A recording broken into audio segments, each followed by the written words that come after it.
ॐ श्रीवटुकभैरवष्टोत्तरशतनाम स्तोत्रम्। ॐ ह्रीं भैरवो भूतनाथश्च भूतात्मा भूतभावनः क्षेत्रदः क्षेत्रपालश्च क्षेत्रज्ञः क्षत्रियो विराट् श्मशानवासी मांसांसि खर्पराशि स्मरान्तकृत्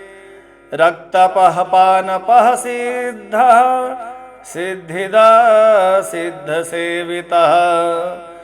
कंकालः कालशमनः कलाकाष्ठातनुः कविः त्रिनेत्रो बहुनेत्रश्च तथा पिङ्गललोचनः शूलपाणिः खड्गपाणिः कंकाले धूम्रलोचनः अभिरुर्भैरवीनाथो भूतपो योगनिपतिः धनदो धनहारी च धनवान् प्रीतिभावितः नागहारो नागपाशो व्योमकेशः कलापभृत् कालः कपालमाली च कमनीयः कलानिधिः त्रिलोचनो ज्वलन्नेत्रस्त्रिसखी च त्रिलोकपः त्रिनेत्रतनयो डिम्भः शान्तः शान्तजनप्रियः बटुको बहुवेशश्च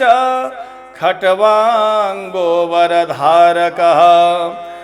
भूताध्यक्षः पशुपतिर्भिक्षुकः परिचारकः धूर्तो दिगंबरः शूरो हरिणः पाण्डुलोचनः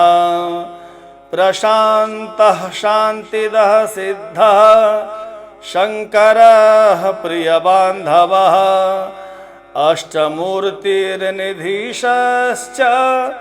ज्ञानचक्षुस्तपोमयः अष्टाधारः षडाधारः सर्पयोक्तः शिखीसकः भूधरो भूधराधीशो भूपतिर्भूतरात्मजः कंकालधारी मुंडी च नागयज्ञोपवीतवान् जृम्भणो मोहनस्तंभी मारणः क्षोभनस्तथा शुद्धनीलाञ्जनप्रख्यो दैत्यः मुण्डभूषितः बलिभुग्बलिभुङ्नाथो बालो बालपराक्रमः